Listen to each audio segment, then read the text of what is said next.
नमस्कार. आज नवीन पेशंट आपल्यासोबत आहे ऑपरेशन थिएटरच्या आत विनायक हॉस्पिटलमध्ये आपले स्पाइन ओटी मध्ये. पेशंटचं नाव आहे अभिजित डोके. हा 19 वर्षाचा मुलगा आहे. फक्त मी एक्सप्लेन करतो, आता समजावून सांगतो की ऑपरेशन मध्ये काय केलेलं आहे. आता आपल्यासोबत पेशंटचे नातेवाईक सुद्धा आहेत. आता त्यांच्या मरेवर काय दिसतो की हे हाड दिसतात मणके आणि मध्ये गादी दिसते. ही गादी काळी झाली आणि बाहेर आली. ही कोणती गाडी बाहेर घेतली, कोणी बाहेर आली नाही, एक पण बाहेर आली नाही. ही शीर मोकळी दिसते, ही शीर ते दबून गेली. इथे बघायला गेलं तर अजून पूर्ण दबून गेली गादी बाहेर आल्यामुळे. तर ही आपल्याला गादी जागेवर बसवायची होती आणि शीर मोकळी करायची होती आणि परत येऊ नये त्यासाठी आपण क्लिपचं प्लॅनिंग पण केलेलं आहे.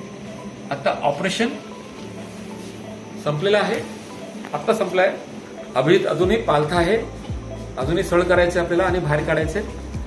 आपण बघायला गेलो की त्यांची पट्टी अगदी छोटीशी पट्टी आहे, एवढी काही मोठी पट्टी नाहीये. आणि आता आपण त्यांच्यासोबत गप्पा मारू शकतो, दाखवू शकतो. बाळा तू बरं आहे का? हा, इथे बघ, नातेवाईकांना बोल.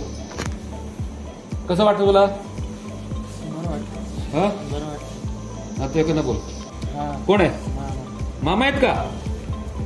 म्हणजे थोडक्यात काय की शुद्धीवर आहे दाखवायचे मला आणि पूर्ण शुद्धीत असताना ऑपरेशन केलंय.